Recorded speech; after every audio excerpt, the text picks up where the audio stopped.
भागी हुई बहू। नेहा और मयंक एक दूसरे से प्यार करते थे। दोनों के परिवार शादी के खिलाफ थे, तो दोनों ने भागकर शादी करने का फैसला किया और फिर दोनों ने कोर्ट में शादी कर ली। माँ, मैंने नेहा से शादी कर ली है। शादी कर ली है? कहाँ? कैसे? हमने तो देखी नहीं शादी। माँ, हम लोगों ने भागकर शादी की है। अच्छा जी, तो ये लड़की घर से भागी हुई है और अब मेरे घर की बहू बनेगी। अरे ना जी ना, मैं ऐसी लड़की को कभी अपने घर की बहू ना बनाऊं जो भागकर शादी करती है। अरे मोहल्ले आसपास सब जगह इज्जत है हमारी। माँ, अगर मैं भागी तो मयंक के लिए भागी ना, और मयंक और मैं स्कूल के समय से प्यार करते हैं, इसमें गलत क्या है? तभी नेहा को ढूंढते उसके मम्मी पापा भी वहाँ आ जाते हैं। दोनों के गले में वरमाला देखकर नेहा की माँ बोल पड़ती है, हे भगवान, ये क्या हो गया? वो जोर जोर से रोने लगती है। नेहा, तेरे लिए हमने इतना अच्छा रिश्ता पक्का किया था। मयंक में क्या है? अरे ना तो कमाता है, ऊपर से नशा भी करता है। अरे क्यों शादी की तूने इससे? तू तो हमारी इकलौती बेटी है बेटा। अरे देखिए बहन जी, मेरे बेटे के लिए कुछ कहने की जरूरत नहीं है। हाँ, हम नहीं आए थे आपकी बेटी का हाथ मांगने। अरे कुछ नहीं करता तो कोई भूखे नहीं मार देंगे आपकी बेटी को। देखिए कितना बड़ा घर है हमारा, और भगवान की दुआ से दूध दही की नदियां बहती हैं। जैसे तैसे कर लोगों के सामने अरेंज्ड मैरिज दिखा घर वाले दोनों की शादी की पार्टी भी दे देते हैं। पार्टी में बुआ सास, अरे भाग कर शादी कर ली थी दोनों ने।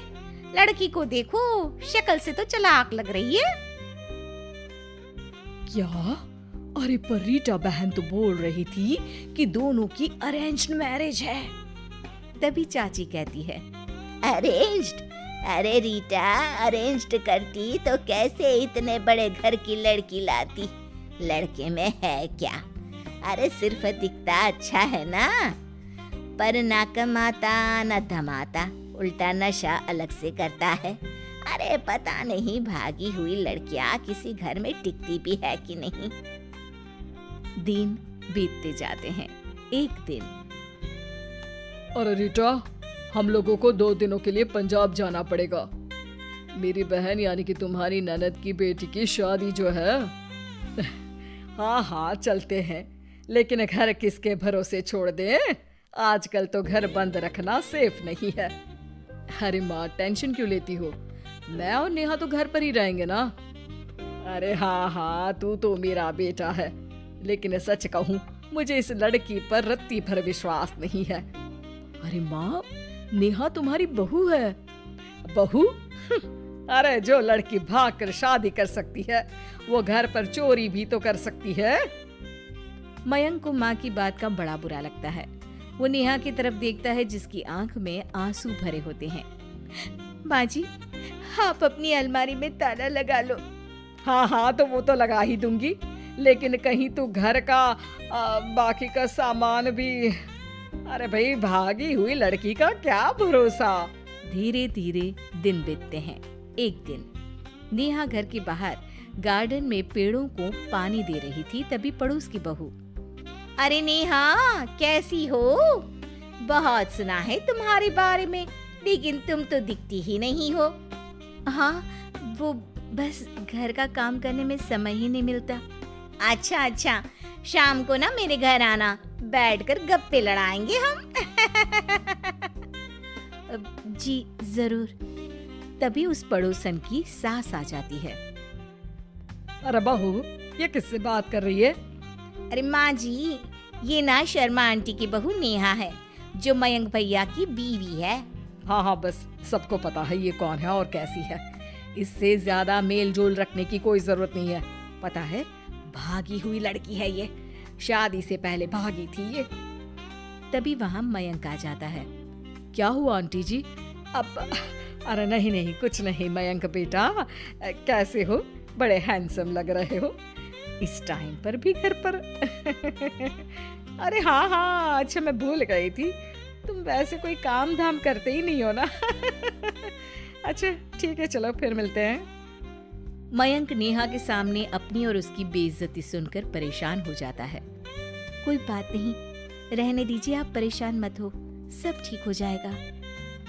एक दिन नेहा की माँ उसके घर आती है। अरे आइए आइए, कैसे आना हुआ? नेहा को लेने आई है क्या? अरे नहीं नहीं बहन जी, अब तो नेहा मयंक की बीवी है, मैं तो उसे करवा चौथ देने आई थी। माँ ने सास और नेहा को सोने का सेट दिया, खाने पीने के ढेर सारे सामान देकर कहती है, बहन जी मैंने ये सब अपनी बेटी की किसी कामकाजी अच्छे पढ़े लिखे परिवार के लड़के से शादी करने के लिए रखा था, लेकिन नेहा को मयंक पसंद था तो उसकी शादी अच्छे से नहीं कर पाई। अरे बस बस, हम लोगों को सुनाने की जरूरत नहीं है, मेरे मयंक ने भी अच्छी पढ़ाई लिखाई की है। वैसे संस्कार तो दिए हैं कम से कम मैंने अपने लड़के को, वरना कौन अपनी बेटी को भागने के संस्कार देता है? आपकी बेटी ने तो भाग कर शादी की है। माँ को सास की बात का काफी बुरा लगता है, वो वहाँ से चली जाती है।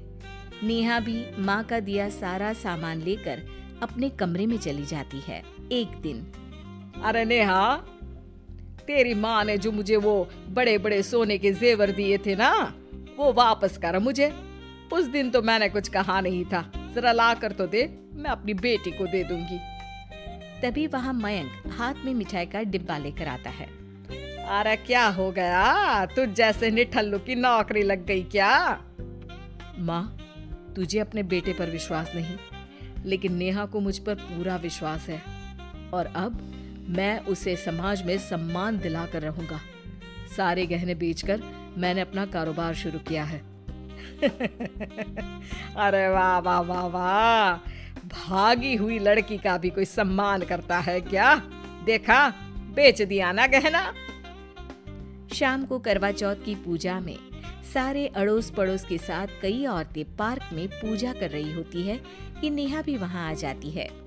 नेहा सज धज कर वहां की सभी महिलाओं में सबसे सुंदर लग रही थी। अरे अरे, तुमने भी व्रत रखा है क्या? किसके लिए? जिसके साथ भाग कर आई हो उसके लिए। तभी वहां मयंक आ जाता है। हाँ, जिसके साथ भागी है उसके लिए। आप लोगों को शर्म आनी चाहिए, एक औरत होकर एक औरत के साथ ऐसी बातें कर रही हैं। अगर नेहा भागी तो मैं भी तो भागा था, फिर अकेली नेहा क्यों जिम्मेदार हो? वो कम से कम आप लोगों से तो लाख गुना अच्छी है। आप लोगों ने एक अच्छे पैसे कमाने वाले इंसान से शादी की, लेकिन मेरी बीवी ने मुझ जैसे लड़के पर विश्वास कर ना सिर्फ मुझसे शादी की, पर मुझे ठीक राह पर भी लेकर आई। तो हाँ, जितनी नेहा जिम्मेदार है भागी हुई कहलाने को, तो मैं भी भागा हुआ ही हूँ, लड़का हूँ। तो इसका मतलब ये नहीं कि मैं जो करूँ वो ठीक हो। सभी को मयंक की बात समझ में आ जाती है। वो नेहा को गले लगाकर साथ में पूजा करने लगते हैं।